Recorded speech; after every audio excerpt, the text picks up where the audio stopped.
one nation, under God, indivisible, with liberty and justice for all.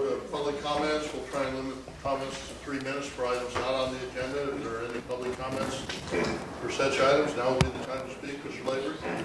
Yes, I want to talk a couple of one thing about the budget. I want to talk about a couple of things, but I'll maybe hold off on one. I'm concerned about this sub-fund 105 of the general fund. Can you speak up? I'm sorry. No, you speak up. Okay. I understand from what Mr. Milligan was saying in one of the study sessions that there was a consultant hired January 2014 delivered a report that said that the city could increase the amount it charges to utilities from $4 million to $7 million. I think that's the essence of it. So one of my questions is, this amounts to like a $3 million surcharge on utility customers. And I don't think this was ever brought to council for approval. It was just unilaterally imposed by staff in the budget. So I'm just questioning whether that $3 million additional tax, like any other fee or additional fee or increasing fee, needed to go to council first before it was imposed. And I don't think that happened. I don't know if it has to happen legally or not. I'm asking if it has to happen. The other part of this is, okay, the maximum is $7 million. Why would the city keep charging the sewer fund and the water fund the maximum amounts? Especially when the sewer fund, as of June 30, 2015, had a net position of only a little over $400,000. Yet the city still charged over $2 million to the sewer fund for infrastructure use fees and $3 million to the water fund. So, and Mr. Milligan said, well, there has to be a balance. Well, that doesn't seem like a balance to me. That's a full tilt to support the general fund. And I wouldn't say worst of all, the money is just sitting there collecting. I'm using the city's own budget numbers here. 5.1 million was transferred on the end of 2015. It shows up in the balance sheet as fund balances assigned to capital projects, $5,116,000. $4 million was collected last year, according to the budget. $1.9 million was spent. $7,248,000 should be there at the end of this year, the year that just closed. This year, $4,080,000 was budgeted for revenue, and only $200,000 for expenditures. That means there'd be over an $11 million balance in that fund as of the end of this year, based on the budget documents. Now, I understand that there's plans for capital projects and all that, but to me, this is a clear indication of, I don't know if you want to call it a slush fund or stowing aside money or something. It just doesn't smell good to me. First of all, the approval, the increase of $3 million of this fee not going to council, plus the money is just, you're charging the utilities the maximum amount, and two of the utilities cannot afford to pay it at this time, plus there's going to be $11 million. All these are red flags to me, and I just want this addressed at some time. I'm not asking for information or request or anything like that. I'm just bringing this up because I'm concerned about it. Okay, appreciate your comments, and I'm glad you didn't want to keep your information because of the Brown Act. We can't really respond. Okay, thank you. Mr. Molina? Yes, I have two things. One, last time I signed the roster and I put my email address on, I believe, but I didn't get any emails about this meeting. I was called auspiciously about 15 minutes before the meeting, and I was to be here, and I looked on the website and I couldn't find it. So if we put our email addresses on, would you make sure that we get a notice more than 10 minutes in advance that the meeting's going to be the next one? That's one thing. But the second thing, tagging on to what Jim said about this additional, $3 million? It just occurred to me, I'd like to know if any of the users of the city's utilities are being allowed to pay less than the published rate, and if so, why? Mr. Gramkow made a statement at a council meeting saying he was initially unhappy with the increased utility rates until as Carmen mentioned, that he was told by staff that he was going to be allowed to pay less than the published rate. And if anyone in the city, anyone is being allowed to pay less than the published rate, I'd like to know why, and I'd like to know how do I take advantage of that adjustment to pay less than the published rate. Thank you. I know when I look for the agendas, I do a Google search on city council meeting, Oxnard City Council agendas, and it'll take you to a Granicus site, and all the agendas for all the meetings are listed on that one document. Okay, because I went in, I looked for the Fiscal Policy Task Force meeting, and it took me to someplace, but never got me to a point. Yeah. Okay, so I need to go to the council meeting, which Yeah, just do a Google search, Oxnard City Council meeting agendas, and it'll take you to Granicus that lists all the, do a Google search. yeah, do a Google, that's the easiest way to get it. Not within the city's website. You can get to it within the city website, but it's faster through Google. And someone ought to make note of that. If the website is so inefficient that it's better to use Google than the city Yeah. website, maybe something needs to be done. We're transitioning to a new system, so it's got some bugs in it, but we'll work on it. Yes, thank you. Okay. And Ms. Tracy, happy birthday to you. Happy birthday to you. 74. Ms. Chavez, did you have comments? I just piggybacking off of Mr. Molina, I did have a difficult time trying to locate this agenda. It wasn't until I had contacted the city clerk's office to find out. And, you know, there's a process because it used to be on the bottom of the website. And then now you have to actually go into the government tab, then go into commission meetings, and then scroll down and find whichever one that you're looking for. So yeah, it was a little difficult to find this agenda, but I'll take that advice from you of the Google search. I'm not sure if this commission or policy task force will be able to actually take this under consideration, but at last night's city council, the title auditor and controller had came up, and I don't know if that's something that the city can actually look into, actually having someone voted in at large to actually have one for our own city. You know, we are sitting at the 19th largest city in California, so I don't know if that's something that this task force can take under consideration. Thank you. Actually, when we get down to item F, we'll be talking about that topic, the internal audit system, so. Okay. Yes, sir. I just want to add another thing to get off my chest about the budget. There was last meeting, there was, when the golf course got moved into the general fund, it was opined that the Kasdan proceeds were not used on a golf course, only $3 million. And I found staff reports that say that that is not correct. And I'm just going to read from one of them. One of them is dated 7/21/09, item L1, prepared by Mike Moore. This is when the city issued bond anticipation notes, when the city had to pay back Kasdan proceeds. And it said, proceeds of the bands, bond anticipation notes, will be recognized in the golf course enterprise. It says the principal amount of the bands and associated debt service payments will also be recorded in the golf course enterprise fund, as the majority of the proceeds from the sale of the property were used for golf course capital improvements, such as the construction of the 18-hole Victoria Lakes course. So that's completely contradiction to the stuff we heard about one of the reasons why the golf course was moved into the general fund. I know for a fact that $10 million, and there's another staff report dated 3607, item 01, that says when the council decided how to allocate the money from Kasdan, $9.9 million was used to repay the loan due from the golf course enterprise fund to the wastewater fund. So I'm challenging the assertion that the vast majority, not the vast majority of the proceeds from the Kasdan sale were not used for the golf course. I have two staff reports that say differently. They were both approved by council. I checked the minutes, and somebody needs to work on that and clarify that. And I don't know who made the assertion, but my understanding is what you have just read, so. Yes, sir. The exact dates and the item on the agenda, I don't need the copy, but can you make sure that we get this to the staff so Yeah. everybody knows that everybody got the same chance at the same information? And the Thank you for auditors finding too. that. I think the auditors need to get that as well if they were given wrong information.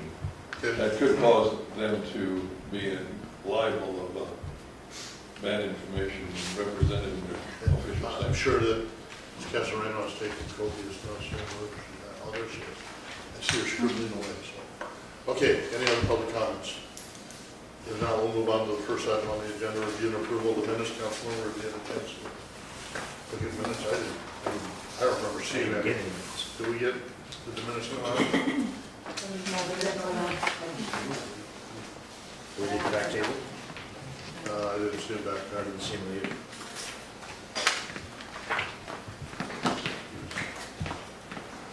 We'll table that one, we have a chance to read, we'll move on to item B, we'll come back to that later. Presentation about the single audit, we haven't read the minutes yet, so while we're doing the next presentation, we'll come back to them. Item D, presentation about the single audit report, internal control and compliance report. Ms. Casareno? Thank you very much, Chairman MacDonald, Mr. Perello, members of the public here, members of the city staff. Good morning, and thank you for having us here again. I'm very excited to be here because as it is, you know, this is our 10th month. Actually, it's 11 now, right? of coming to you and reporting. And I'm excited because this is the last report we're going to be giving for the June 30, 2015 audit. And the next time we come around, it will be for the June 2016 audit. So I'm excited about that. With me today are two of my top managers from Eadie and Payne, Nguyen. She's been here before and she made a presentation last month. She has been promoted to our senior manager at our firm last June, so congratulations to her.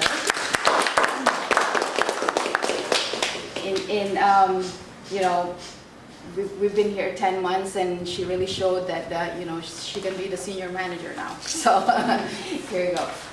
Sara, you haven't met her, but she's our manager in charge of our single audits. And she joins us today to provide you with a report on the single audit. So between the two of them, they have over 17 years of experience in governmental auditing and accounting. And if you add me, and Don was here last time too, we have a total of 55 years of governmental auditing and accounting experience. So you are not getting, you know, inexperienced people here. Today we wanted to talk about our single audit report. So in the agenda, we will be talking about the single audit report components, the internal control on major federal programs, report on the schedule of expenditures and of federal awards, which we will call CFA because it's very long. Internal control and compliance report on financial statements, other required communications, and our next steps for the 2016 audit. Before we proceed with each of these items, I wanted to talk about what is a single audit. So, single audit is required by the Single Audit Act. That's a federal regulation of 1984, and it was amended in 1996. It standardizes requirements for auditing federal programs. And so all recipients of federal awards are subject to one audit versus, you know, each of the federal programs doing their own audits for each program. So the city has like, I don't know, 10 programs that it's administering for the federal government. It doesn't have to have 10 audits. It only has to have one single audit. So the threshold for requiring a single audit for 2015 is $500,000. So if any entity or recipient of federal awards has $500,000 in expenditures, they have to be subject to single audit. Next year, for 2016, actually this year, it will be $750,000. And that is the first time it's been increased for many, many years. Now, it doesn't matter for the city. That doesn't really affect the city because the city for 2015 had almost $10 million in federal awards. The year before that, it was a little bit higher. The single audit for Oxnard was conducted in accordance with that Single Audit Act and also the OMB Circular A133, which the A133 provides the details for the conduct of the single audit. As you will learn later on, OMB Circular A133 has been superseded by another law that governs the single audits starting in 2015 and 16. So we will receive the single audit report. If you have a copy of the report itself, I see some of you don't. No, I mean, You have a I've copy? got electronic. Oh. I'm trying not to kill too many trees. You have a copy, Mr. Perello? I can give you my copy.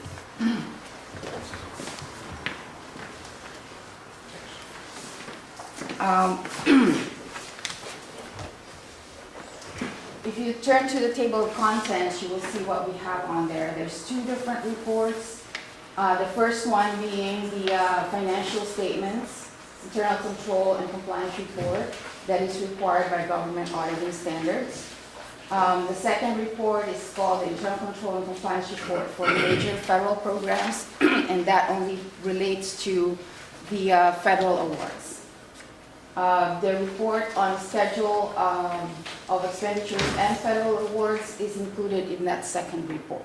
That is on page 4 of the document. And then the following schedules are also there. There's a note of expenditures of federal awards called the CFA, and the notes that is related to that. And then there's a schedule of findings and question costs for current year and prior year. For the public, we don't have any of that detail. Are you going to be providing the details on the webpage so at least we get a chance after this meeting to look through it? It is already up on the web. It's up now already? Yeah, that's where I got it, was off the Granicus site, so it's there with the agenda. It's like 50 some odd pages long, but it's there. Yeah, it's 41 pages total. So Sara will be talking about the first item on our agenda here, the major federal programs.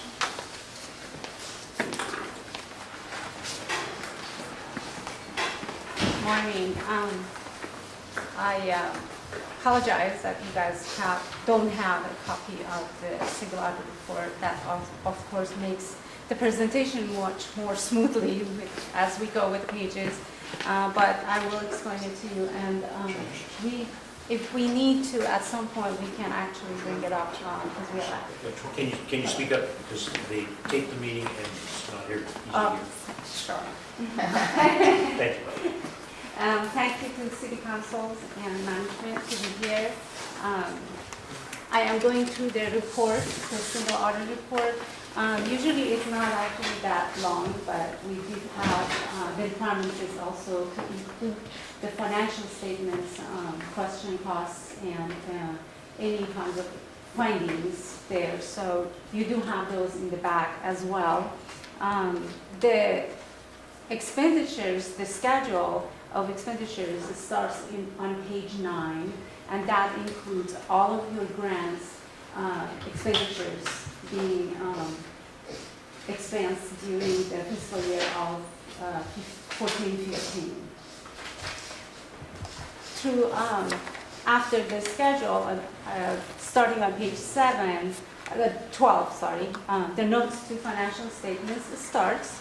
Now, before we go any further, I would like to just point out that it is city's responsibility to prepare the schedule of expenditures of federal awards and make sure it is accurate and provided provide that to the auditors.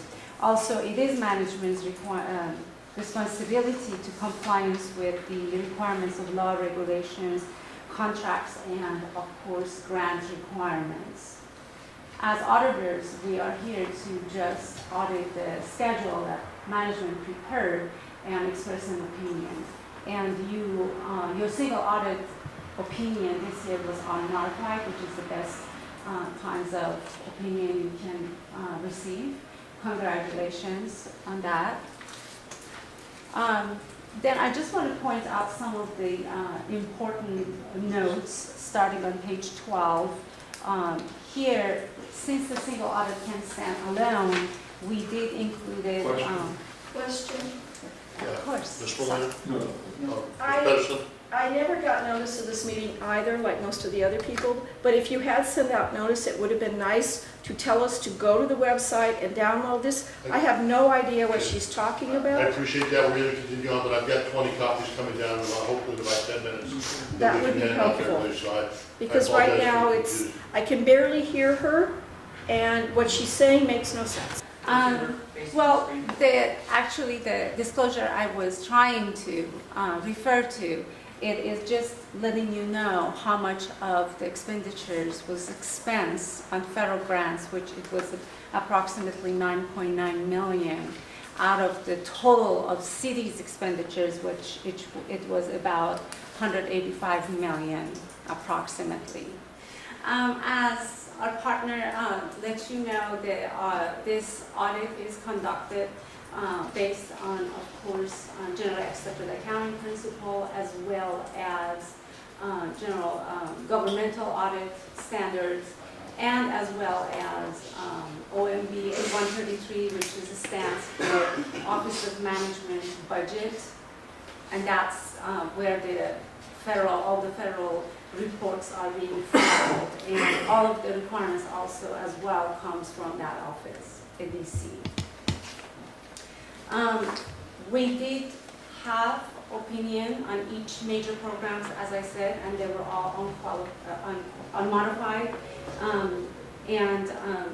We did have some findings, but I will talk about them in detail later. But they were not, any of those were not material weakness. So they were just some findings that needs to be hopefully with management's help and their plan in place to be resolved.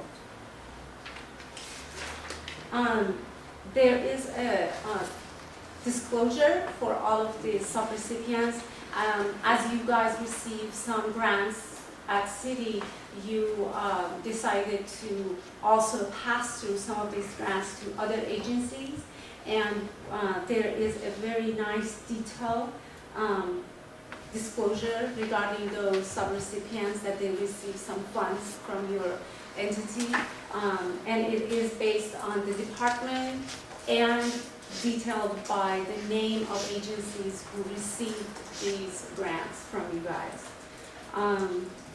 Also, you have another disclosure which is important to your report, which is showing the outstanding of the loans from two of your grants. They both are under the Department of Housing. Mr. Perello, those are on page 13. Yeah, when we give it information, just give the page number so people later when they get it, they can follow along. I think that's a suggestion. Thank you. One of my favorite pages of this audit report is on page 14. That's where we summarize all the results.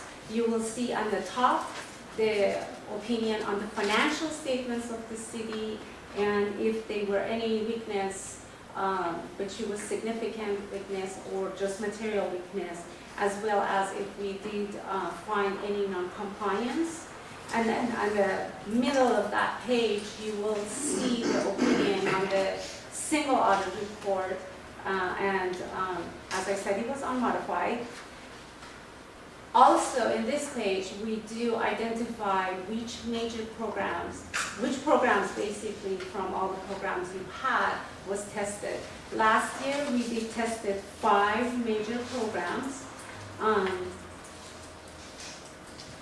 Now, I would want to just remind you, as we said, the expenditures of federal grants were approximately $9.9 million.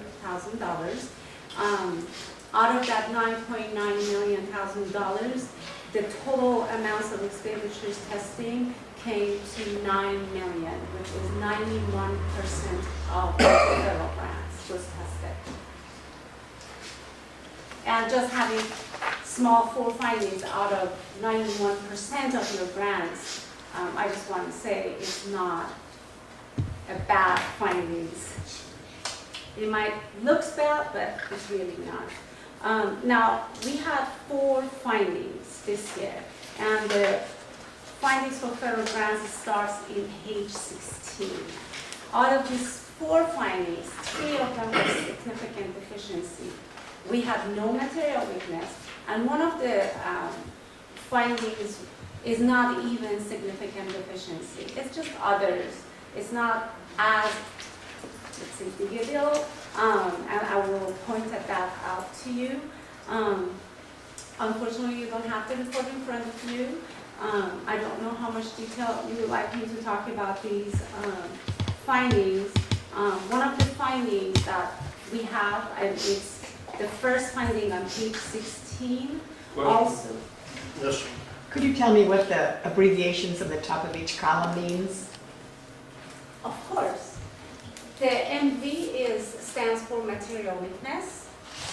The SD stands for significant deficiency, which is lower than material weakness. NS is non-compliance, which is non-compliance, but it's not severe enough to be either significant deficiencies or material weakness. And BP stands for best practice, which we did have none for single audit.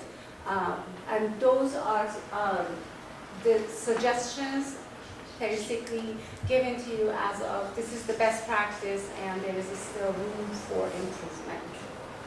Thank you.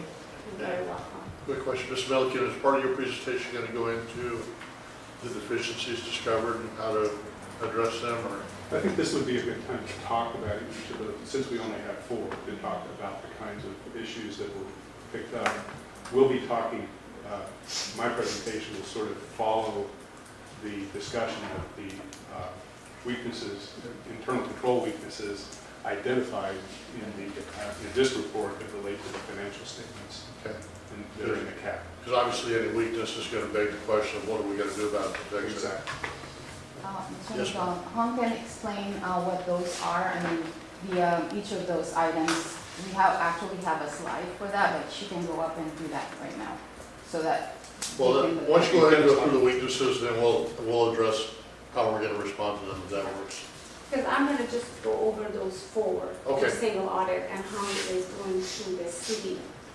Excellent, thank you. A little more. Now, you did have 4 findings, but in reality, you really have 3 findings. But since one of the findings was repeated for 3 different programs, I did put them on 2 different findings based on the departments. Because each of these departments in DC, when there is a finding, we need to provide them with a copy of the audit report and specifically tell them which finding is related to your department, your grant, so they can follow up on it. The first one, the first finding in page 16, and also the third finding on page 17, the requirement is the same. And this is a requirement that has been out there for years and years. They call it OMB Circular 87. There are 3 different kinds of requirements, one for non-profit, one for federal entities, educational, and you guys are local government, so yours is 87, and they're all pretty much identical, of course, with the very small differences. Now, this finding is related to payroll expenditures.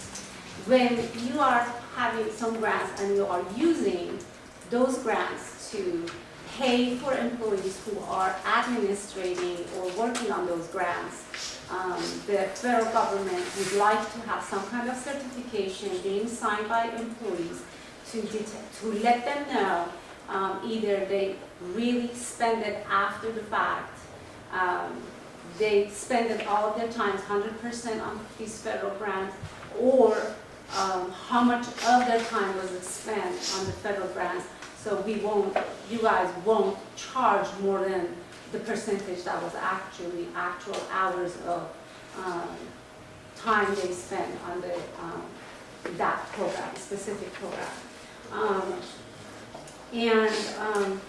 I believe the city is in the process that they will have to let you know, but we have the responses here. They are in the process to put procedures in place.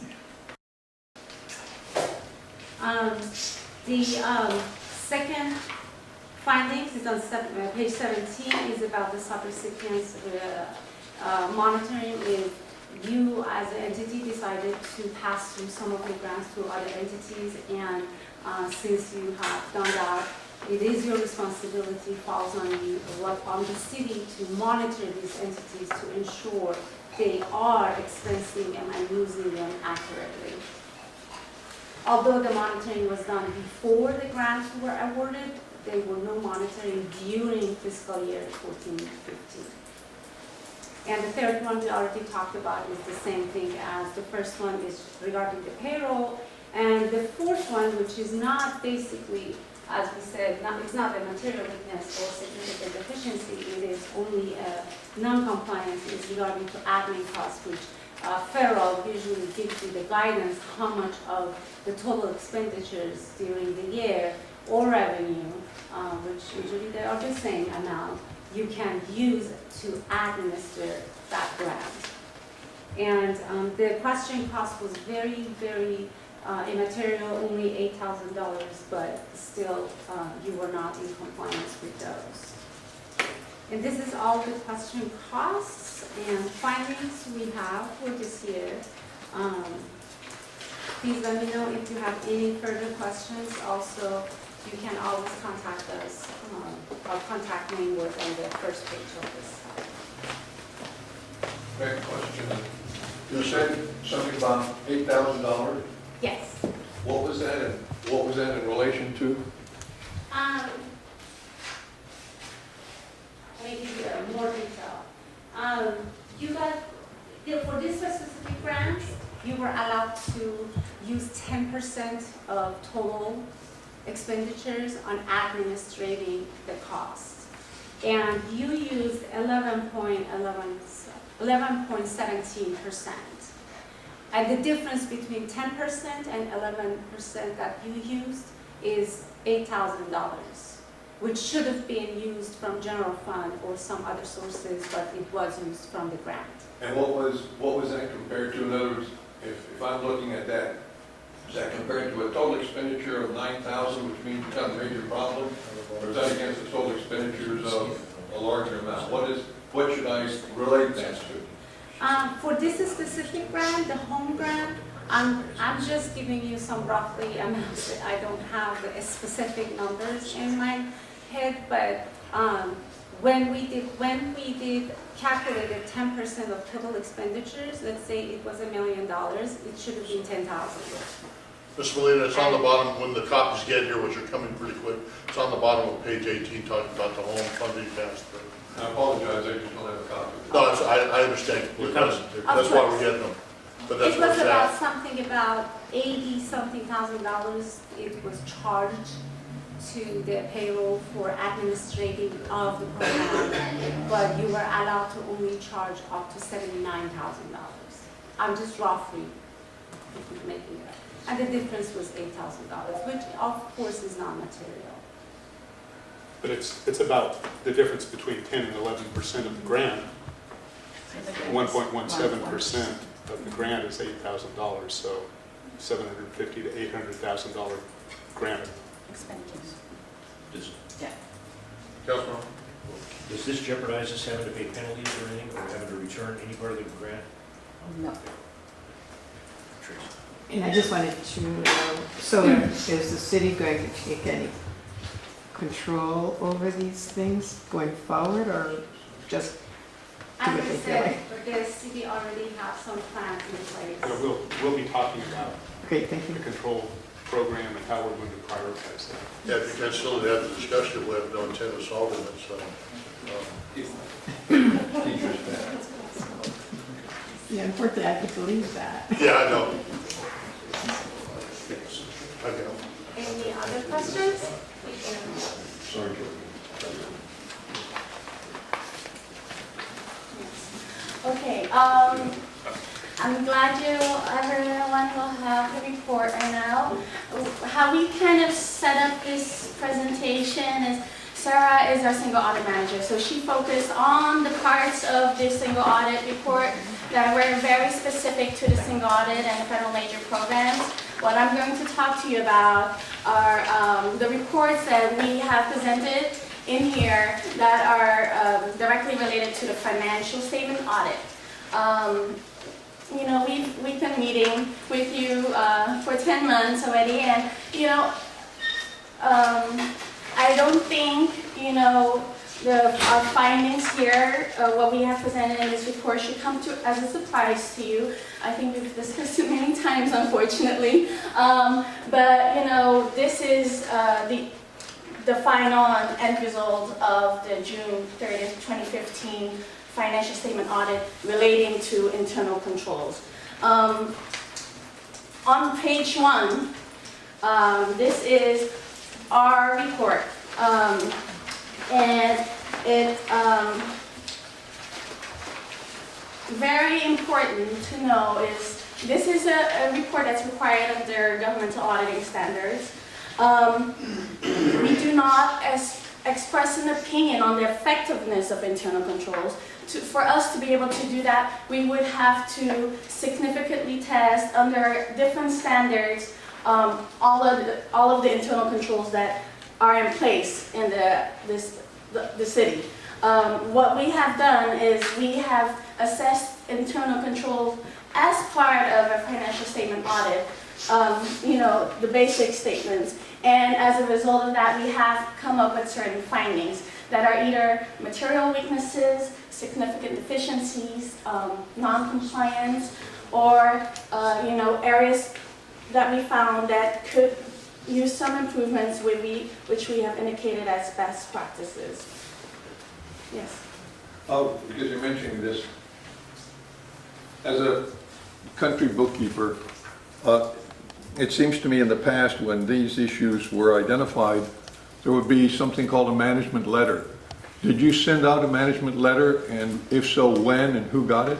We actually, in this particular case, we accumulated all of our findings in this report. So there are no separate management letters. Best practices, you are right, usually are presented in a separate letter.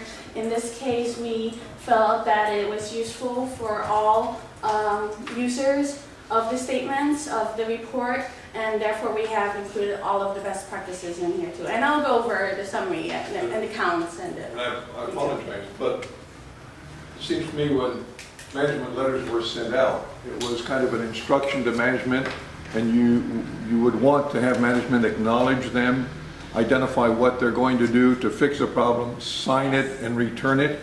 How do you do that if you wait and publish it in a spiral binder?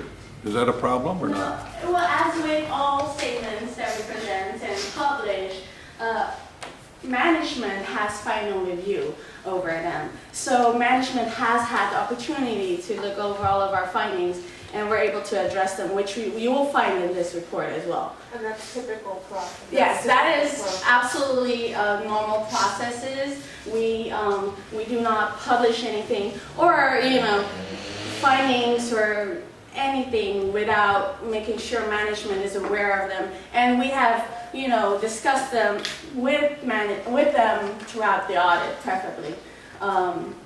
So, as we've indicated, this is just the final accumulation of it. A lot of these things we have gone over with management throughout our 10 months that we've been here. Yeah, because if I can, because I remember, I call him the mouthpiece, but the gentleman that was hired by your firm to speak for them Well, he made this statement about there are going to be a lot more representation letters signed by a larger number of managers, so I'm concerned about, I mean, I want to make sure that the city staff received all the letters and information they need that you may or may not want to have published. No, let me clarify. Yeah, All of public. our reports were published. This is the last set of reports that we are publishing, but they all went through management and have been discussed with, you know, Dave, Maria, Greg, and they all signed representation letters, including representation letters from specific departments where we had, you know, gathered a lot of information from, like the housing department, the CDC, public works, and all of that. So we had gotten all of those representations before we issue any reports. Yeah, otherwise you'd be up for a heck of a legal problem. That's fine. Thank you. Thank you. Okay, so very briefly and quickly, and this, the explanations and more are definitions of what we consider material weaknesses, significant deficiencies, are in this report that start on page 1. But a material weakness, also actually before I start there, since we did not do a test of effectiveness on internal controls, these are observations throughout our audit. We might have not identified all material weaknesses and significant deficiencies that would just require a lot of work and in-depth detail. We have been here for a while, so our 100 plus significant deficiencies and material weaknesses are, you know, That's a lot. yeah.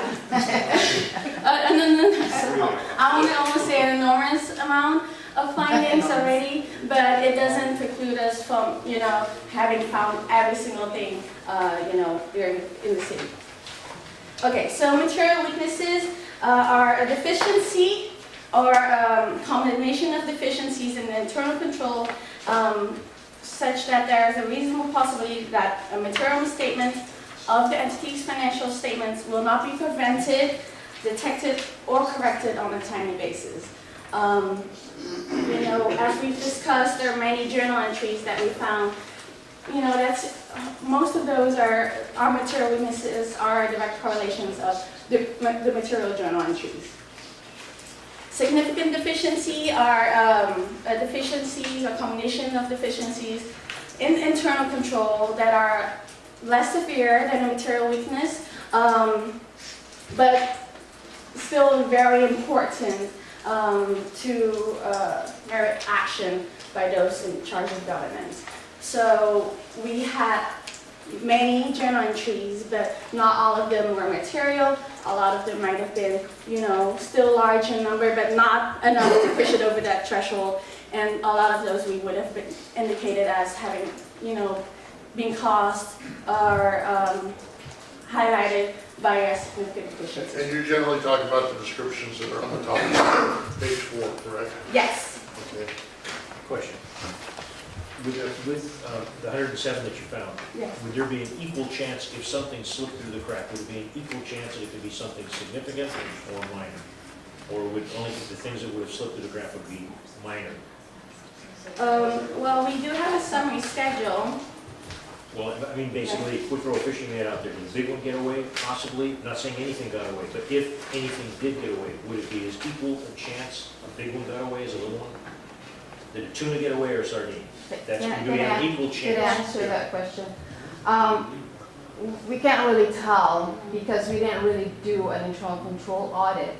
We did an audit of the financial statements and assessed internal control related to financial statement reporting. So there could be material weaknesses or significant deficiencies, and we don't know what the probability would be because we didn't look at everything. Thank you. Good. And Councilmember Perello, I think that one area that the auditors modified their opinion on was the condition of the city's capital asset records. And if I was going to guess, if there's a possibility that there might be something that didn't get caught, it would be in those records. Yes. Because the record keeping was so very difficult to untangle. So that one is a possible area, but it's not an area where somebody will be able to convert capital assets to cash or get away with city assets. It's more a matter that the reports might not be stated as accurately as you would hope, and that's one of the reasons they qualify. Okay, Mr. Molina? Yeah, I was going to dovetail on what Mr. Chavez said earlier, but unfortunately I got caught up in your comments. I'll have to come back to it later. Oh yes, I'm sorry. It's my middle age. It seems to me that one of the things the city has got on the books is an attempt to get, and I think they have the approval, to hire an internal independent auditor. One of the things that the independent internal auditor will be doing a detailed review of internal control, and that information and reporting would be on an ongoing basis and would be used to assist the financial auditors at the end of the year. So whether you call it a controller elected by the citizens at large or an independent internal auditor hired directly by the city council, that's part of what that's on the books to move ahead with, as I understand it. That's actually item F on our agenda this morning, so Oh, I'm sorry, okay. that's right, we can do it a little bit. Okay, so and non-compliance, Sara explained as well, those are in relation to laws, contracts, or grants.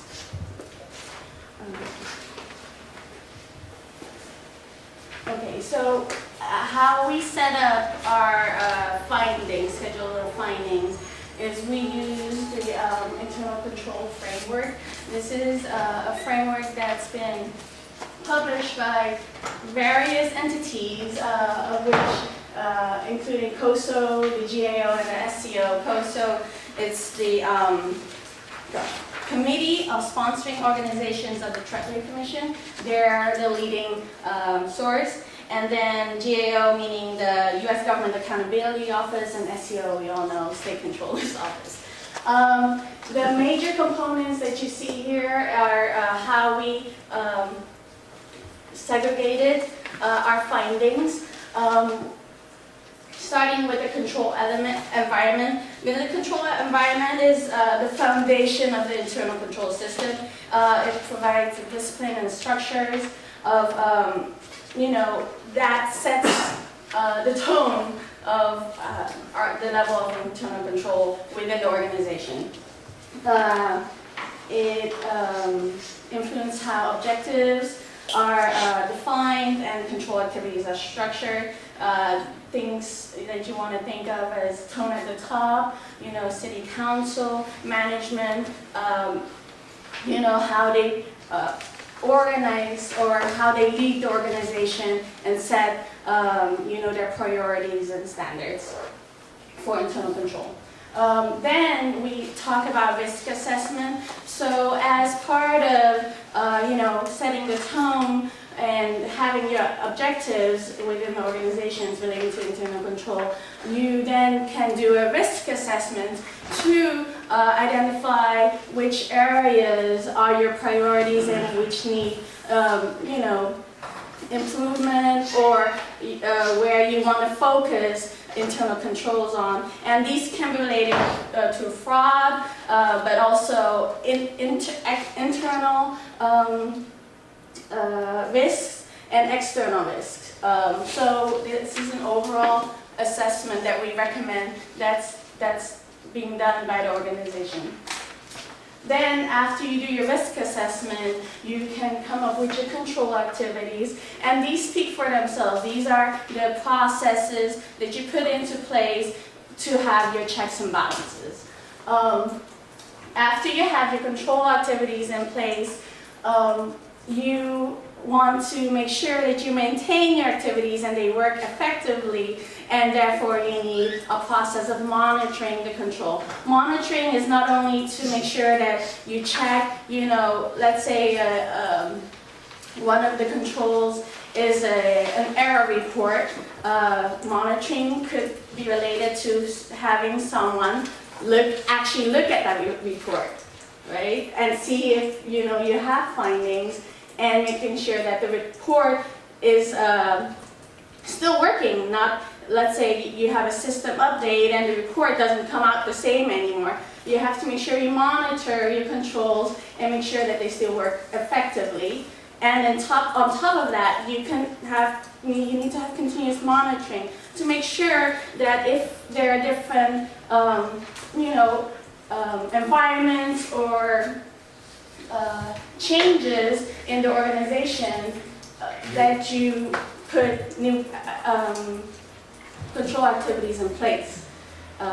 So in order for internal control to work effectively, you have these four, and additions, information and communication. So it wouldn't work if, all of the things that you put in place aren't communicated throughout the organization and everyone knows what they're supposed to be doing and what is expected of them. So these are the 5 elements. Mr. Molina? The assumption you're making here is that there is sufficient staff in order for these issues to be managed, to be handled, to be supervised. Yes. We're hearing, and I think Jim said earlier at the council meeting, that one of our concerns as the public is we're hearing from staff that you're short over 100 employees, maybe 186 at the memory. Does that affect the ability to actually do anything with the internal control other than put it in the book, put it in the shelf, and now we've got it, so we're okay? Yes, and that's why actually it's one of our findings and recommendations. And the city manager's office has said that beefing up finance staff is going to be the next focus. Mr. Dashian? Would that involve a whistleblower policy?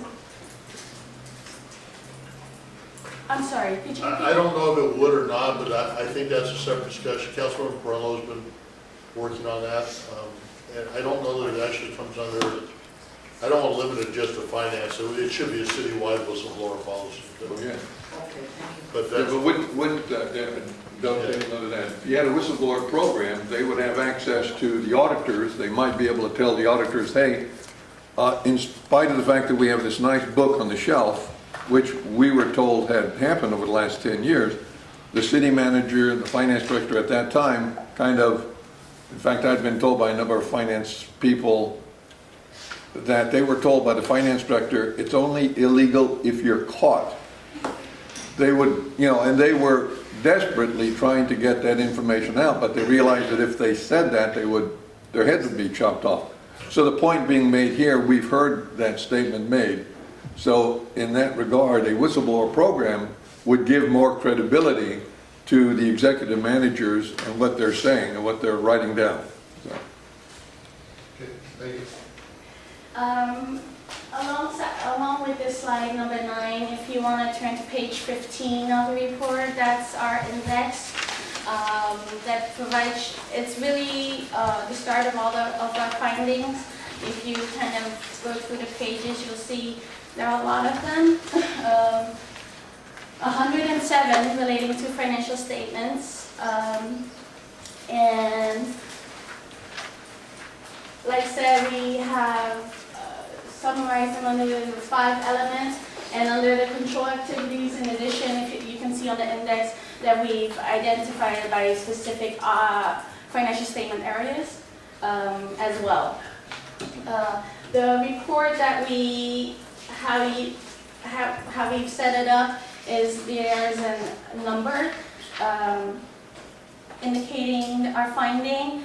We indicate if it's a material weakness, significant deficiency, non-compliance item, or best practice, and then finding, recommendations, and the city's response. So that's where you will find, in addition to what Dave's going to present about how all of these findings are going to be addressed, and we are aware, obviously, that most will not have been addressed by our next audit yet, and it will be a long process, especially with the amount of findings that we have. But I think with the management that's in place right now and with the council, I think all the best efforts are being made to make sure that everything going forward will be addressed. The summary kind of speaks for itself. I think I would recommend everyone read the report and see, you know, if there are any questions you can address later, but what you want to think about is, okay, how it falls under the 5 control elements. We do not have amounts like Sara had in her findings for federal awards. These are in relation to some of the journal entries that were presented, but they are not quantifiable as a whole, because we haven't looked at all the transactions, and that's not the point to this report. The point to this report is present you with the overall finding. Any other questions? Yes. Ms. Slater? No, let's see. Okay, Ms. Nash? You know, I just want to say that, you know, the decision has been made at many levels to, you know, interpret words and actions in a particular way. But for myself, and I think other public members, when we look at finding 111, and it says that the SCO report contained material misstatements, that we have to interpret that as fraud. You know, whether it was, you know, we can't, you're not in a position to say whether, you know, it was intentional or not. But I just want to put that out there, that the public still has, you know, grave concerns about the culpability of some of our former staff. I just wanted to put that out there. And if I can dovetail that, who signed that SCO, I'm sorry, but who signed that particular SCO report? Who was the CFO at the time? Excuse me, which page, when you guys ask questions, which page? Page 39, page 39, sorry. The last finding, 111. And the question was, who was the CFO at the time? Or who signed this, the State Controller's Office report? As I recall, I used to do it in the old days when it was in hand writing. You had to sign it with your signature. I don't We know. may have to get back to you on that. I don't know if we have that at our fingertips. And important to know is we found material errors in the year that we did the report. So the errors would have been related to the reports that were filed before. Just for you, Ms. Bilk, and then I'll come to you, Ms. Bilk. Okay, just for clarification, the audit actually started with Eadie and Payne assisting the city in preparing that state controller's report from the city's general ledger. And it obviously had problems because it did not reconcile at all with the prior year's state controller's report, and was significant, like $90 million of difference between the prior year and the year for 15 that Eadie and Payne prepared and filed. You almost always have a difference between the state controller's report, as you know, and the audit financials. But those numbers were really big. They prompted Eadie and Payne to be very concerned. And one of the first meetings I attended, that was one of the subjects of the meeting to talk about. Why were those numbers so different? And how is that going to affect the audit? And it clearly had a big effect on the audit, kind of opening the door to all of this stuff that we discovered. Ms. Lavery? Excuse me. I just want to talk about this in a more global sense. Now, we got the audit. It's not a clean opinion. It's a qualified opinion.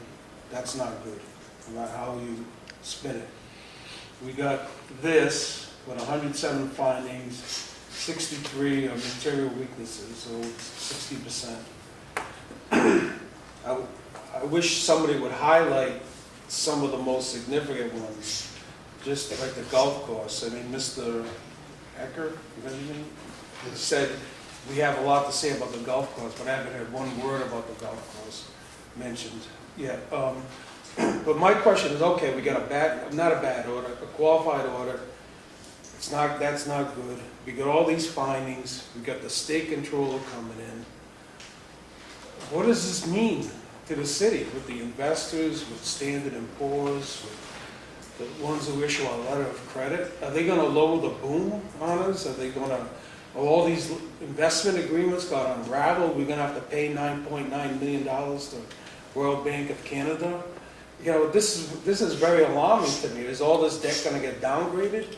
These are very bad things, and they're happening consecutively at once.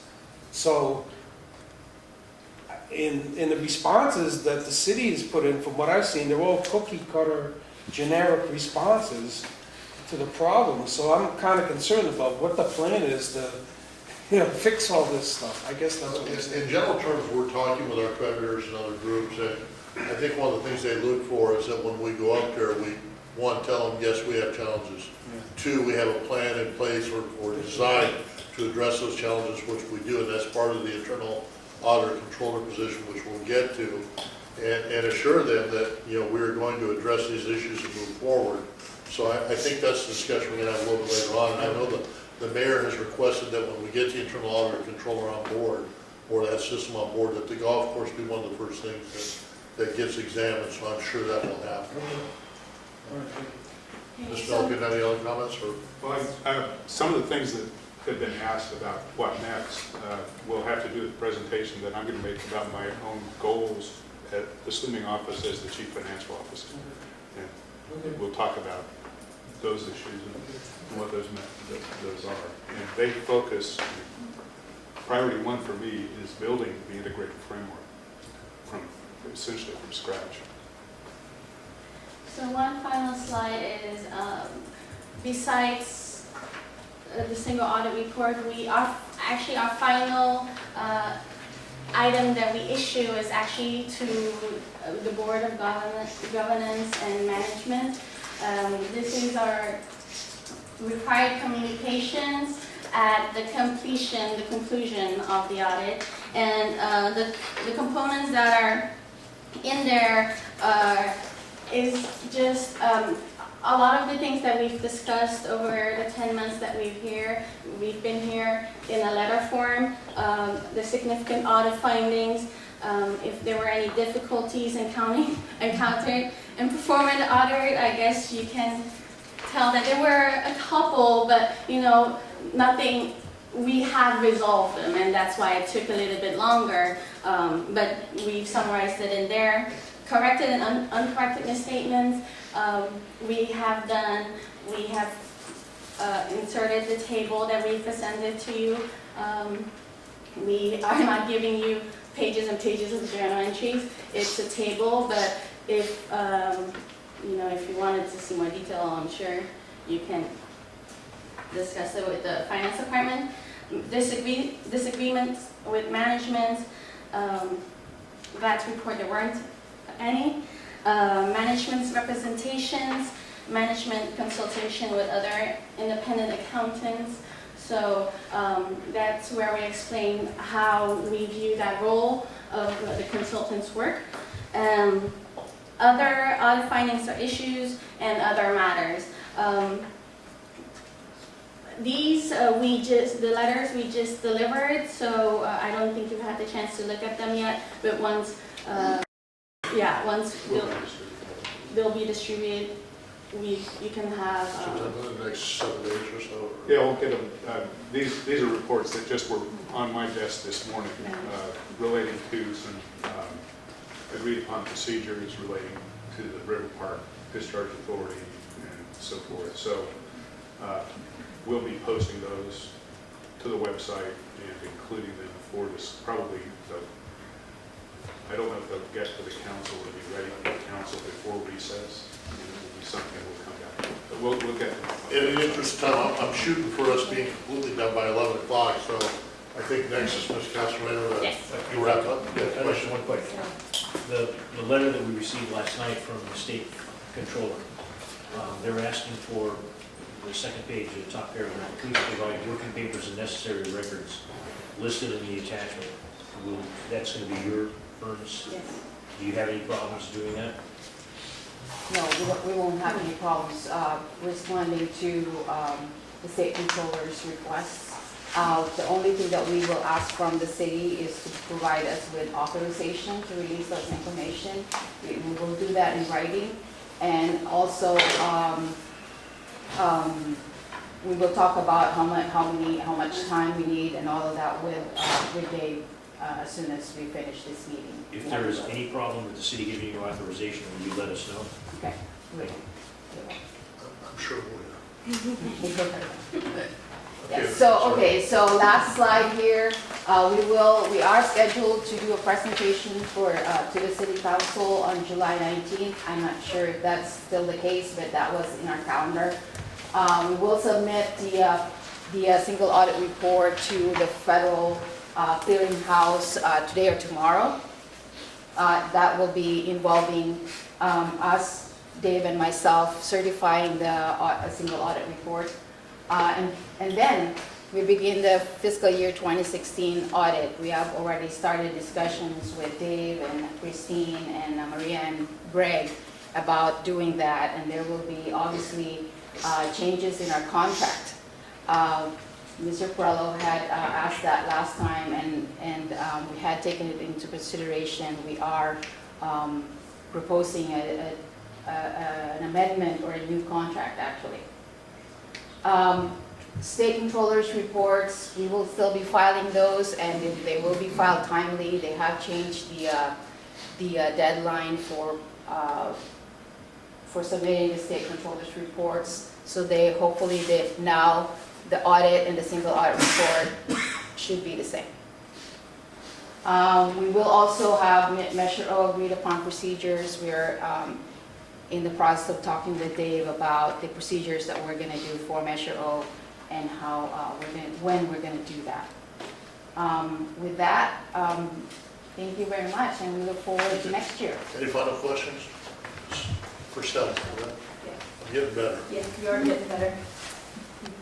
Think about Bert and take this O off the end and then change emergency in their end. All right, so at the last task force meeting, I asked some questions about the $56 million of housing-related receivables that were put on our books during this audit, and asked, how does that happen? How do you have receivables that don't get recorded and things aren't out of balance? And the answer that I got was, well, you need to wait till July 13th for the single audit report. and I was like, okay, fine, I can do that, and that hasn't been discussed. So I guess it's kind of like from Mr. Lavery's comment with the golf course, that we've previously been given answers of, we'll wait until today's meeting and you'll find out about that. And I'm not hearing any more about that. I've seen Mr. Molina's further research into that issue, and that subject really concerns me. It seems like we've got $56 million on our books that I don't see circumstances in which those are ever going to come back into our coffers for us to use for anything of our control. So I don't know if that was a blow-off answer that I received before or whatever, but No, I do. what I'd like to do is maybe set up a meeting for you and Mr. Casillas. I think some of those monies are one-time grant monies that we give to first-time home buyers, and if they stay in the home for X number of years, the loans are just forgiven, so they're intended to be that way. So I think it's a matter of how we report it on the books and reflect it, so perhaps we can get and I'm not an expert on this by any stretch of the imagination, but there's a lot of moving parts, but I think Mr. Casillas should be able to explain a lot of that. Okay. So, Mr. Middleton? Yeah, I think I can address it. I'll Okay. give you a preliminary answer. I think it's related to the audit and internal control, and it's been a subject of interest to a lot of people. Yeah. So when we started to do the audit and had our consultants look for possible unrecorded assets, they visited housing because they know that housing generally produces loans for affordable housing, first-time home buyer loans, and so forth. The initial visits were that people didn't think they had any of those loans, and then they would realize, well, they do have some of the loans, but they are kept in filing cabinets. And I guess over time what we discovered is there was no maintained subledger of these loans. And it was considered important on part by us that you should know which loans you've made and that you should be keeping track of payments made against those loans when they're required. Some of the loans have lives of 55 years. So when you set them up, you have two choices, and I know that Mr. Molina had looked at how these are handled. In one case, you can expense them and then maintain a detailed subledger, and when they become, either they produce revenue or they're out of compliance and you may have some ability to recover money from them, then you record that as a spendable asset in your funds. Or the other treatment, which is the treatment that we selected in this case, because we didn't have a working subledger and we need to create one, but we had essentially lost track. You don't want to have your year-end receivables closing look like an Easter egg hunt, where you have to look in filing cabinets. So the other alternative is that you book the loans as an asset with a corresponding amount of deferred revenue.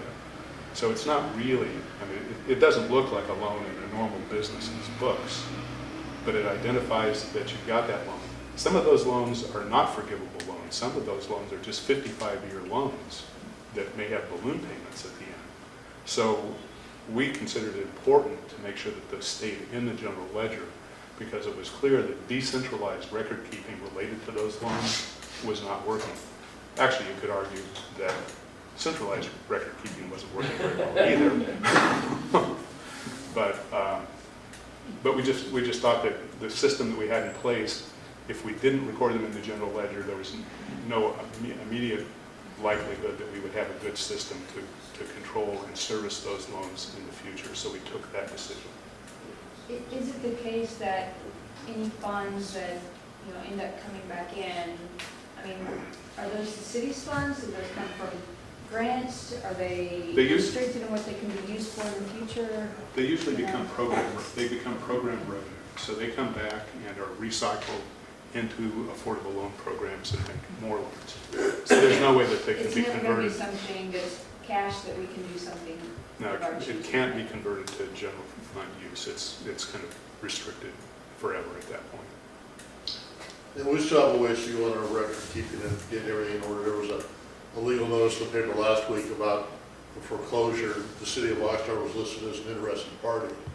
And I called housing and said, "Are you aware of this?" And they unfortunately said no.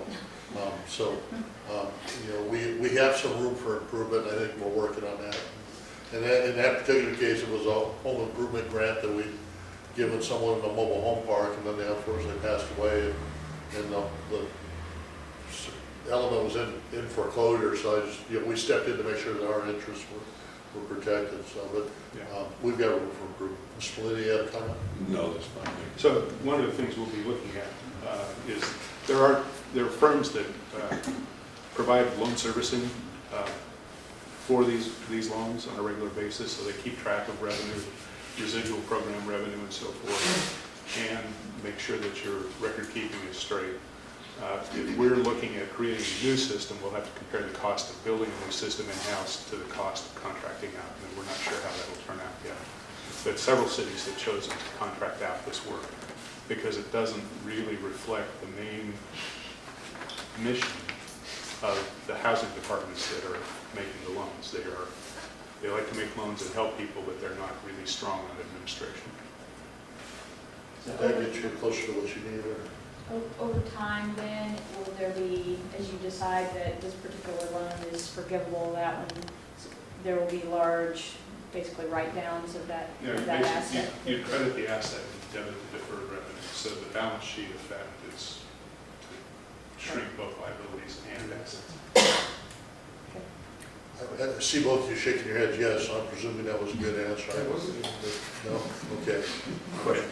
Yes? There had been discussions on this particular matter about individual homes, first-time home buyers. Yes. But there was also a comment made helping developers, and it was a multi-million-dollar loan to those developers. Are those the same answer to those? Typically, the developer loans are the 55-year loans, and they may or may not have provisions for forgiveness over time. In a way, from a grant standpoint, people are deciding if you can buy a unit for 55 years of affordability, then you sort of got your value out of it.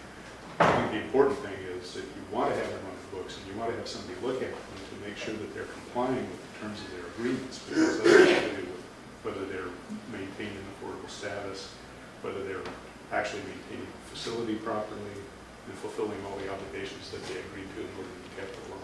If they don't maintain it properly for 55 years, who's responsible for repercussions? The city or? We become the enforcement arm. Thank you. for that. Question, where is the money coming from for those loans? Was that grant money or That's is the that? federal loan program Federal. and other, usually almost all of those are federal funds, but there is a fairly significant state affordable housing program as well. And I forget what that you were calling. Did you have a comment, Mr. Tracy? Well, No, Ms. Molina, hang on, I was talking to Eileen first, then I'll come back to you. Are there any controls on how the in-lieu fees from developers are handled? Because it's a big concern of mine. Well, can I save that one for a little bit? I will be addressing part of that because we have some issues there. So do I. Yeah, we have some issues there, and those will be part of our objective this year. We've received responses to requests for qualifications for people to review our mitigation impact fee system, and we're going to look at that. But I would say that there are not particularly strong controls over use of impact fees and maintenance of the infrastructure required to be sure that impact fees are considered valid. And the other thing that bothers me is the relationship with Les Cortez, which sometimes is referred to as a separate nonprofit, but often city funds go over there. And I never see a clear record on, do they pay it back, or is it a gift, or? I haven't had a chance to look at that issue yet, so I really would only be guessing, and I shouldn't do that. Could you make a mental note? Yeah. Please? Let me, I'll get Rhonda, I'll set up one with you and Rhonda Hodge, who's our financial officer over there. Yeah, Rhonda, And she should be able to give you all that. It really should be a clear picture, and I apologize that it hasn't been, so. Ms. Molina, you had one final comment? And then yeah, I would like move on. to agree with Mr. Casillas when they're discussing the $56 million issue. One of the things that just real quickly kind of upsets me, having been a state auditor in another state, we were always told you don't make it sound like the sky is falling. But I remember one of our first meetings here, two big issues were brought up. One was the IRS 457 plans. The city had lost $19 million, and that was terrible. And the other one was the $56 million that was just terrible that the city hadn't recorded as receivables, and this was disgusting. The city's assets were being lost. It gave us all the impression that, wow, you guys found $70 million overnight. You are our heroes. In fact of the matter is, no, if you looked a little bit in more detail some of the earlier audits, some of the footnotes of the earlier audit, you would have found those things. I would impress upon you, as our new CFO, please don't make a sky is falling. If you have a report that you need to give us on 56 million or 19.1 million, when you give that report, express the fact that, look, we're just starting the investigation. We do not know the consequences, as opposed to, okay, thank you. No, I understand. Okay, Ms. Miller, we'll move on to item E, please, try to get us out of here in time. Okay, that's good.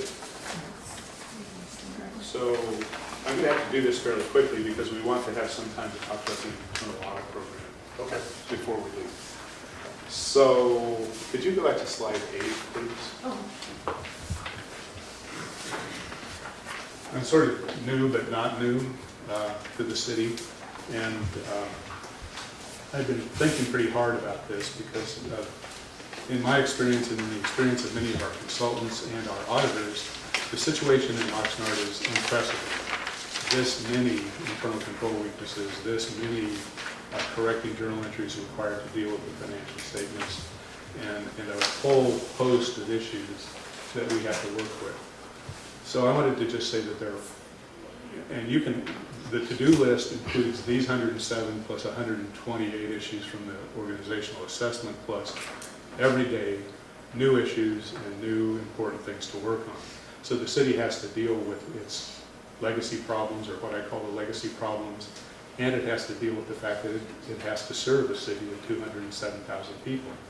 So as a chief financial officer and as a aging chief financial officer, I can only keep about a few things in my head. So I've identified 4 things which I consider my major priorities during the time that I'm going to be here at the city. The first one is to build the integrated internal control framework that was described here, and I'll have a couple of things to say about that later. The second thing that we need to do is to build and train and support a competent finance staff that is sufficiently sized to do the work to operate the internal control system that we're talking about. The third thing is that we need to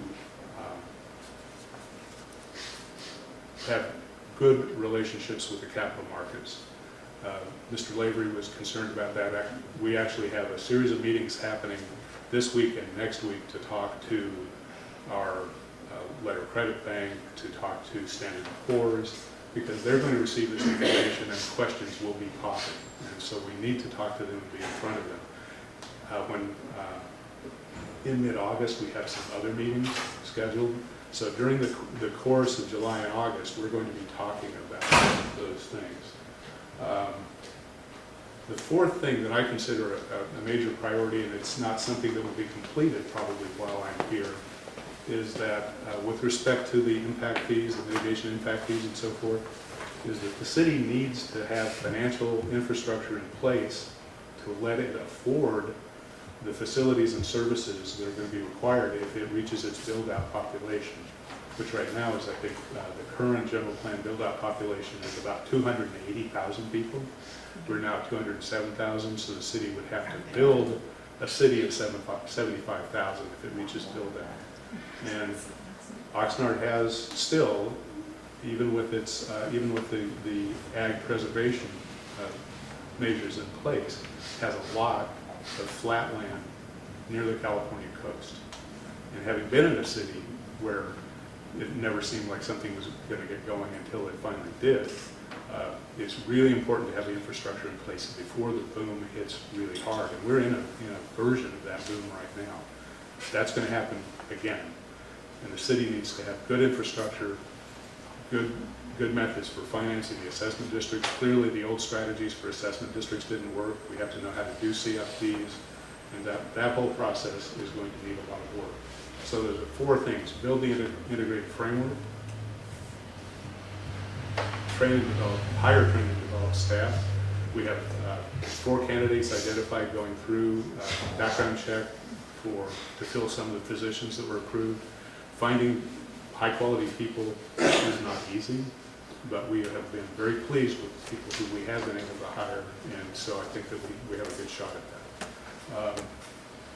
Third one, capital markets. Capital markets will be especially critical as we start to deal with the capital needs of our enterprise systems especially.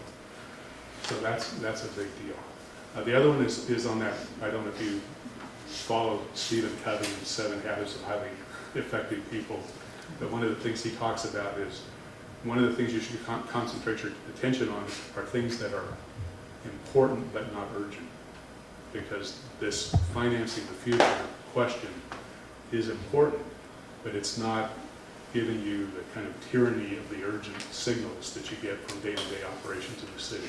So it needs special attention. I'm very pleased to be here, and this thing is going to really dominate our next 2 years. I think somebody guessed that 2 years might be the kind of time it would take to implement this. What I've been doing is taking the organization assessment recommendations, the 128, of which about 30 have been completed, and putting them into the same framework that you saw Eadie and Payne use these internal control recommendations. Last night, the City Council received a report on ethics that is kind of a critical keystone for this control environment. So we're going to be working together with the committee to identify how we're going to make this work. Internal control has 3 objectives. And I always used to think of internal control as a former auditor as being financial, do you have two people checking? Can one person get something out the door on their own without a second check? But it's much broader, especially, it became much broader when Enron failed, and failed for a lot of reasons that didn't have to do with transaction-based internal controls. So the three objectives are achieving your organization objectives.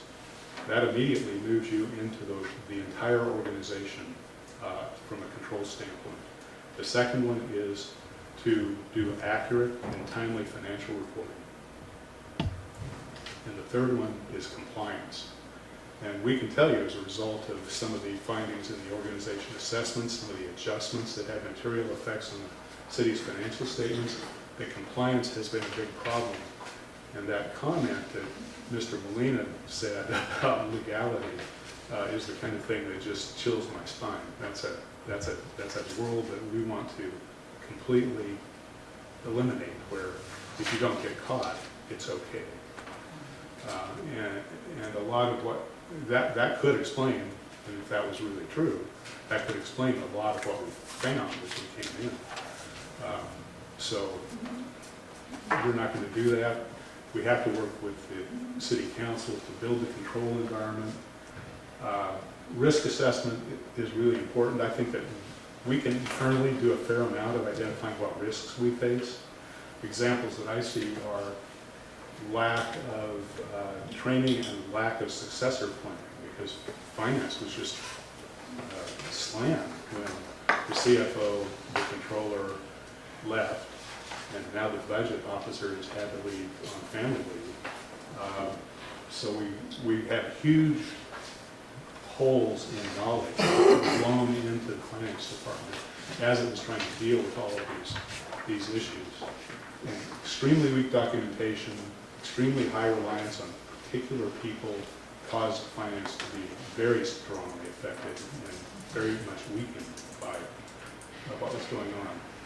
So that was an issue.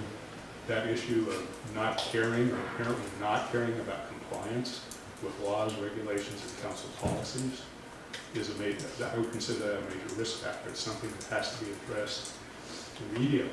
And I know the council is under a tremendous number of demands from the public, but if we do a risk assessment with the new internal auditor, and if we do one ourselves, we're going to find some things that are extremely important to address.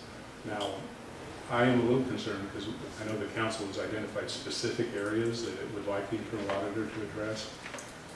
My personal view, if I had been here when that first RFP was put together, is that the risk assessment should drive the internal auditor's attention rather than things that are apparently, seem to be worrisome. So if you've got a big multi-million-dollar project or problem, you want to concentrate your effort there.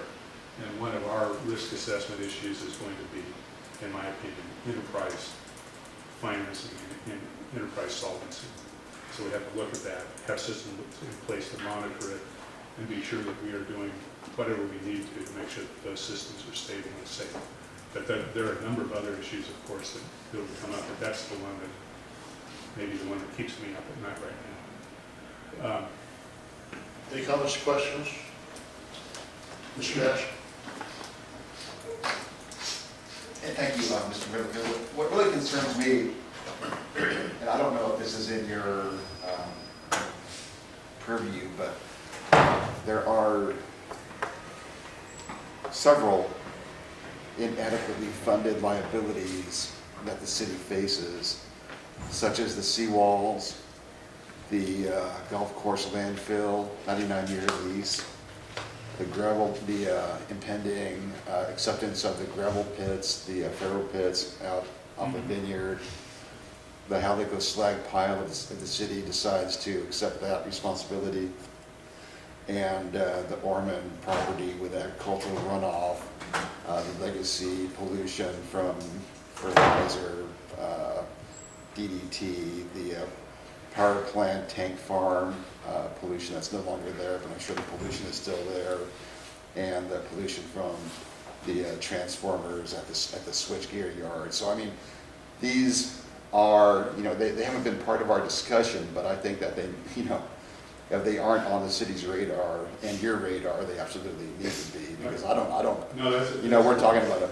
$1 billion liability issue, and it needs to be, So that's an extremely important comment, because we need an inventory of the sources of risk in order to understand what those risks are and how to deal with them. We didn't really get to the, okay, what are we going to do about it? What we're going to do about it is start through this process to work with the city council on the tone and the expectations of the council for ethical action and legal, compliance with law and policies. We're going to have to do that risk assessment. I would say the risk assessment is a kind of it is a growing environment. It will identify things, we'll continue to identify and refine and understand our risks and understand whether something, as Mr. Molina said, only appears to be scary or if it's really scary and you have to deal with it. So those are going to be part of the activities. Then designing the control activities, my plan is to, wherever possible, use best practices and procedures that we can find already in existence and which can be modified quickly, as long as they're consistent with the overall tone.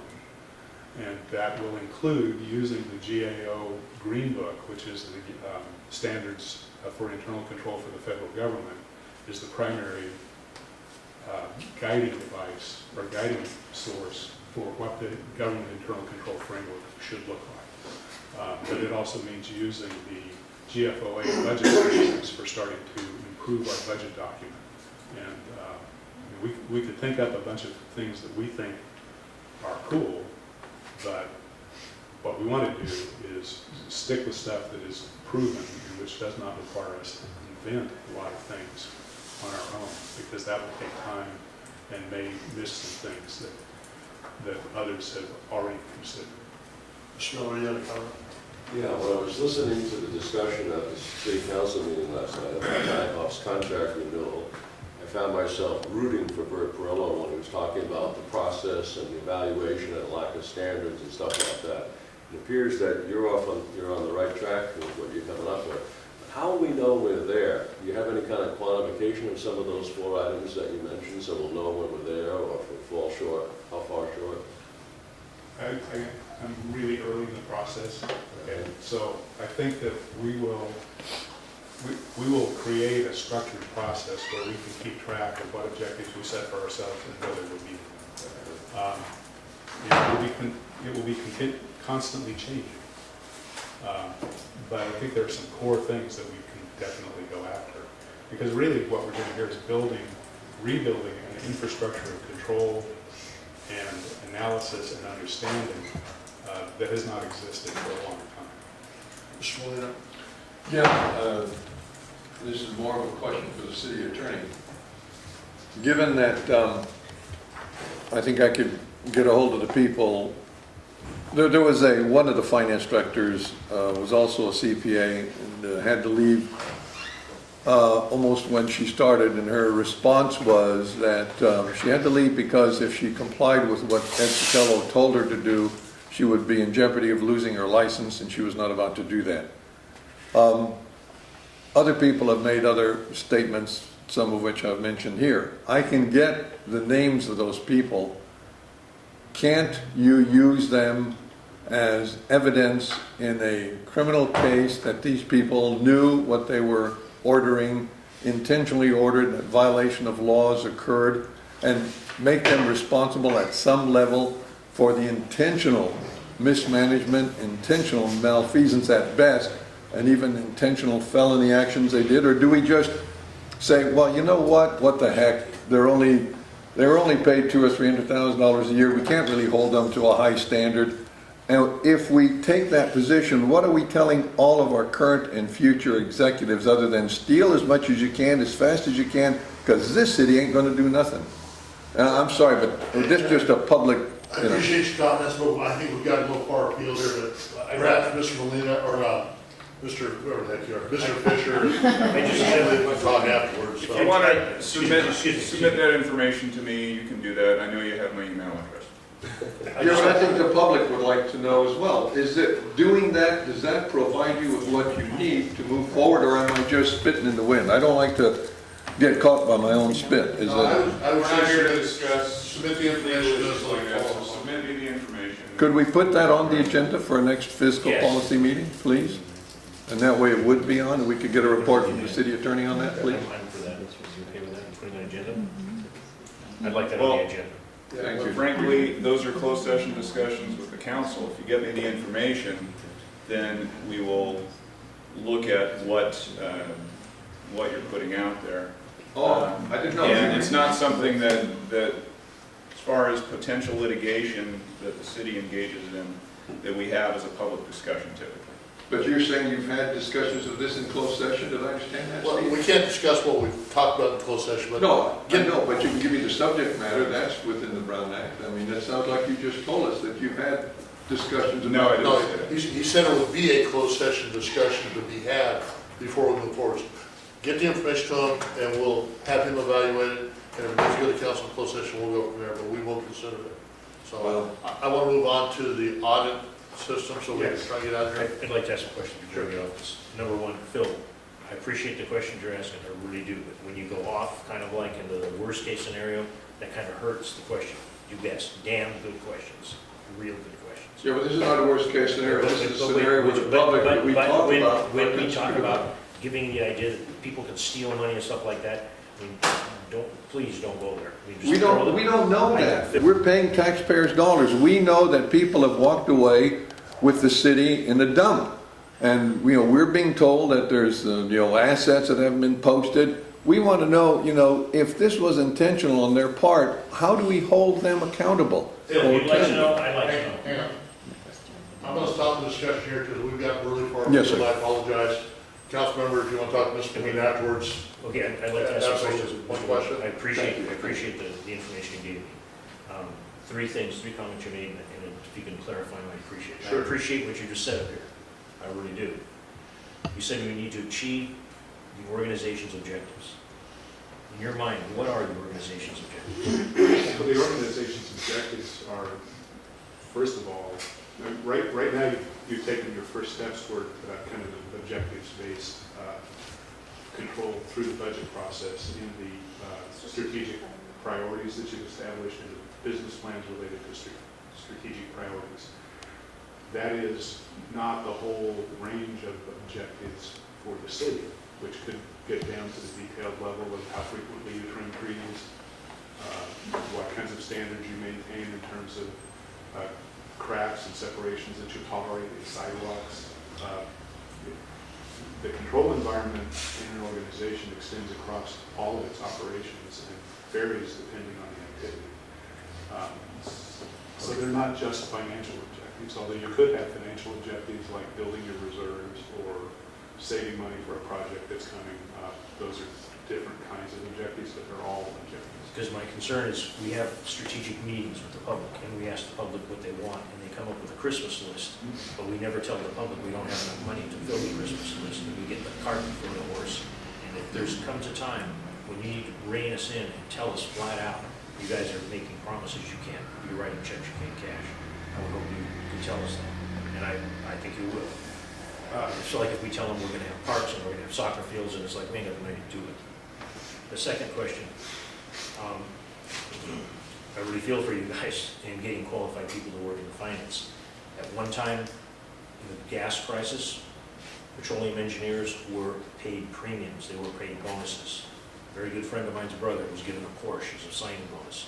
Fastest thing you get, he got his signing bonus because Getty needed a guy. Dave graduated, got the car.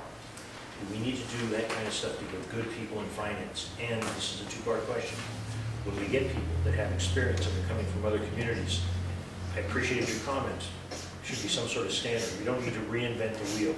Are the methods that we use to present and work the books and show how the finance, do they line up with how they do it at the county, or how they do it in Thousand Oaks, or how they do it in San Francisco? Does every city have something different? Because I'd like to feel comfortable that if we hire some guy from Timbuktu, his system fits right into our system. We don't have to have a big training curve. I guess On the second question, one of the reasons I want to use existing standards is so that we don't run into a problem with finding people who are used to working with those standards. Are existing standards a rarely used thing in communities? No, they're fairly typical. I mean, the thing that's not typical. You're talking about using standards that are generally accepted across the board for the finance. Things that you see as sort of usual industry practices don't always exist here. I think we've talked before, and it almost sounds like a joke, but it really isn't a joke, is that as people come into the city of Oxnard in its current condition, they go through a learning curve followed by a period of disbelief. That's a fantastic statement. I mean, I got that one written down on my binder. Right, that one, they see things here that they can't understand. It's something that would never exist in the world that they came from. And so we have to erase that. Okay. That's my question. Thank you. Good, okay. We're gonna move on to the internal audit program. I don't know if you or Mr. Collins are gonna take the lead, or? I was gonna talk about it, and rather than sort of, I did tell you one of the things I think is important about the internal audit program is to be sure that the risk assessment drives priority setting to the extent possible. But if you think of internal audit, it is one of the key monitoring activities that you want to do consistent with the pyramid that you saw there. So an internal auditor comes in to see whether or not you are performing, whether or not you have followed control procedures. They may come in to discover whether you have any controls, but a normal internal audit is looking for compliance and performance. The performance part is often looking at, are you meeting your objectives? So that's not always just a financial result when they do a performance and program audit. So we had some difficulty last time because the council was uncomfortable with the nature of the solicitation, and perhaps there were some concerns about whether staff had somehow influenced who was presented and how they were evaluated. And we don't want to do that again. And so I wanted to just ask you all the kinds of things that you expected. I'm sure you've had some time to think about it.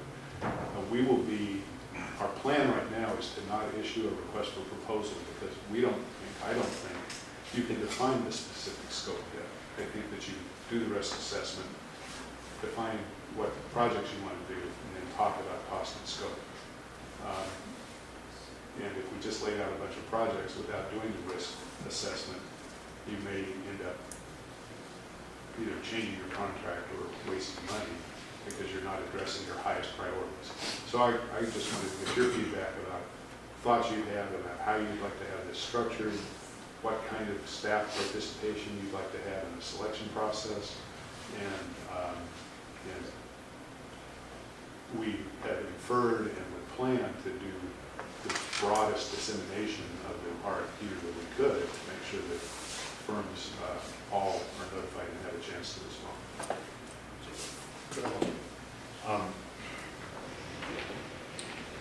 This starts with something that when I came in, I wanted a whistleblower thing. And I've spoken to Mr. Nyhoff, and apparently it is kind of merged. We're going to have internal auditors on 3 things that Mr. Nyhoff wanted to look at. He wanted to look at city court, he wanted to look at the enterprise funds. And in talking about the enterprise funds, various council members have weighed in, and one of them is weighing in on the golf course. When I looked at and got help, I've gotten help from quite a few people. The overtime, the amount of overtime exceeded value of overtime. All of the enterprise funds that were being required from the general fund to be backfilled with funds, the amount of money was several times more than all that money. So I thought that raised to the top.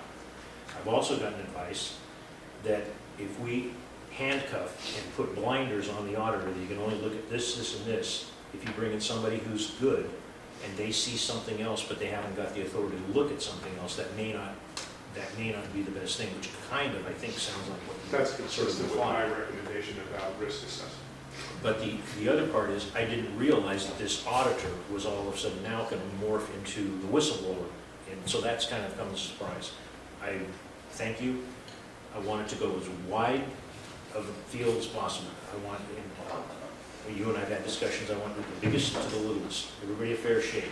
But if they have a proposal for us that proposal better be the same response to the same questions as this individual with the same questions and the same response. If the responses don't answer, he's out. If they don't meet deadlines, he's out. I was involved in a hiring thing for a board that I sit on, and to my surprise, the dates and deadlines are not honored. I mean, they're asking people after the deadlines if they want to do this. I was blown away. It turned out that's common practice in headhunter or executive search. For executive search, it is. So I learned a lesson. I expect that this to be, if there's a date, the date is held, because I don't want somebody coming back after the city of Oxnard for making a mistake on something as significant as what we're trying to do by getting somebody to look for problems. Because there has to be ability for the people that work here and the citizens that live here to tell somebody where something is wrong, and that gets into the whistleblower issue. But those are my concerns. I don't want, if the city manager decides he has a problem with a certain department, or certain departments have a problem with some other department, who picks the priority of which ones are going to be looked at? Or 3 council members call the shots, I don't like this department, so we're going after that. I think if we get somebody and he's good, somebody's going to have to decide if he's good. I'm not that guy. I can tell you if 2 and 2 make 4, and 3 minus 6, minus number, I can tell you that stuff. But which of the 3 of you are the best ones? I don't know. Look at you, I mean, it boils down to a beauty contest. I don't like that. So I'm not qualified to do that. But there's got to be results. There's got to be results, because this presentation, this whole thing of this fiscal policy is showing what happens when we don't have the results. We get bad results. So I hope I answered your question. It probably didn't make a lot of sense, but somehow to me it makes sense. I think it made good sense. I understood it, so maybe I'm spending too much time with you. I think the big thing I would look for, and I think the biggest question was, did we really disseminate it to as wide a field as possible? So if we can have just some documentation as to how we dispersed it through professional sites or who we mailed to, and having done recruitments before, I know you can reach out to a lot of people and get very few responses. And sometimes you don't even get the 3 minimum, then you have to identify and quantify that, hey, we reached out to an appropriate group and they didn't choose, or they chose not to respond. I think that's the question I hear all the time is, we only get 2 answers, do we do a good dissemination? So I think if we can document that. I don't know, are there any comments from Ms. Chavez? Earlier I had asked in regards to potentially the city hiring or a vote at large for an auditor controller. I know a few weeks ago during the budget, I had asked the question because this was one of those items that were on the budget, whether it was going to be a consultant or an actual employee, and it was pretty much discussed that it was going to be a consultant. My only concern with that is that, we hire like EMP to come in and audit our stuff, and when we're in an area with our finances that we don't know where we technically stand at, to have a auditor controller for the city, and they have their own department, and we can do, I don't know if it's possible for us to do our own yearly fiscal audits, but I think having a auditor and controller for our city that is monitoring and takes on certain duties. I don't know how much duties they can actually take on in the financial world, but that was just my question. I don't know if that's something that we can technically look at, but I would feel more comfortable with that as opposed to hiring another consultant, which many residents have already expressed that we don't want no more consultants. So trying to get somebody that we can retain and be an actual employee. And I guess in my mind, it would come down to an issue of timeliness. If we try and create an auditor controller position, we can certainly do that, but it may take 2 or 3 years to actually get it in place. I'd rather have something in place that we can start seeing some results, tangible results, and maybe we start out with another consultant, although it tends to be a bad word, and then look at it ultimately transitioning to a full-time position like LA City does. I don't know, there's a lot of variables out there, so. Well, I can respect that, and I understand where you're coming from. It's better to get started and then plan for that. So, but I do hope that you know, that is something that's taken under consideration that we look towards in the future to potentially get our own auditor controller. Right now, yeah, consultants is the best way for us to get started, but I do hope that, you know, it's taken under consideration. Okay, thank you. Any other comments? I'd just like to address, your points are good. I've always felt that if you have an independent person that's not beholden to the council or to the management of the city, you'd be better off. But that's an elected position. And that's one reason we don't have, that's one reason I wanted to go and still hope that the state of California, the only independently elected, top least in the state of California auditor controller is this Betty Eadie. We don't have one in place. If the current controller were to be pressured, extremely pressured to do certain things, it would be a matter of, for having anyone in that position, having to make a choice. Do I want to keep my job, or do I stick to my guns and go this way? Because eventually, that happens, and apparently that's happened a lot in the city. My relationship with Mr. Molina, I've learned of 8 people that have been crucified, cannot get jobs because they blew whistles on things and their futures were destroyed. That's why this internal stuff, the fear of what's happened if you lose your job. If you've ever been in a spot where somebody asks you to do something, and I don't care how you do it, just do it. Once you cross the line, as a former police chief told me, Mr. Cromback, once you cross the line, you're compromised. And that's why your point is good, but I don't think we can wait. I don't think we can wait. It's got to happen. I personally thought, I think Mr. MacDonald also thought the process was going and we were going to be getting some candidates, but I appreciate this discussion. Thank you for your comments. Any other comments? No? Have we been any help at all, or? No, that's very helpful. Okay. One of the things I'd add is, I think there was some concern that the council wanted to be sure that anybody who was proposing clearly saw what the criteria for selection would be, and that we would apply those same selection criteria in evaluating the responses. So I would expect that our document will make that clear, so whoever's responding will understand. Because one of my reactions to those initial proposals were that we had several people who thought they could do a great job but had never done it before. That's not always a good recommendation for internal audit. Sure. And I totally agree, because that's, this is what I said about the beauty contest. And if we put this job out, how do we give them knowledge or the idea that they'll be allowed to pursue wherever this thing goes? Yeah. How do we know that we're not going to be told, you're going to rein this guy, hey, get the hell out of it, man? Yeah. Okay. Yeah, it's kind of like, I can fix my toilet, does that mean I'm qualified for urban wastewater treatment? Exactly. Probably not. So. With that, we will, our discussion is, our next meeting will be September. Typically, we're dark in August, so our next day would be September 14th at 9 a.m. Oh, I'm sorry, we need to go back to the thank you, Councilman, just running too. We're going to go back to review and approval of minutes. Councilman, review and I'm good with it.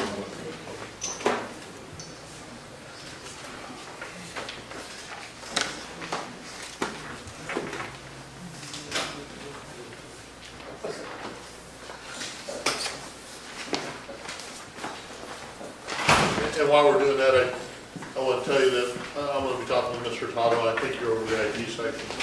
We'll see about, maybe there's a way we can link on our homepage. It has a link to council agendas. Maybe we can just link it to all the Granicus agendas, so you can go right to the homepage and click on it. I think that should be a pretty easy fix. Now, Yes, sir. I'm sure that this meeting was on the city's website, because I always, but it was removed. It's not there. It's not there today. I had no problem finding it, I looked it up this morning. It's on there this morning. I looked at it this morning. I think there are different paths to different groupings of agendas, and I think that's what Well, needs to on be worked on. my smartphone, it's not under. Well, actually, I went to Public a general meetings, and city meetings link that had it this morning when I checked, and then when I checked here, when I sat down, it was not there anymore. Generally, once the meeting But it was starts, under, like it falls off that particular list I'm using. it was under the council committee, different link. But we'll figure out something to make it simple work. Because challenged. Because I was also able to, Hang on. the new Pokemon. I was also unable to find last night's city council agenda this morning. Yeah, it should, yeah. We're working on. So there's, you know, Yeah. there's something. It should be in the archive section, but we got some stuff to work on. Ms. Perello. It may have something to do that there is a technological difference between what gets displayed on mobile devices Yeah, and what there gets is. displayed on a laptop. So Not as good. you basically design two different sites, you know, for mobile do this. Yeah. So it may be some discrepancy. It might be, and some of us are more challenged. When I change channels on the TV, I push the button on the TV, so. The agenda, or the minutes? I'll make a motion to approve. Okay, we'll accept the minutes as presented. Thank you very much. Again, it will be dark in August, September 14th at 9 a.m. And in the interim, we will do everything we can to make it as simple as possible to get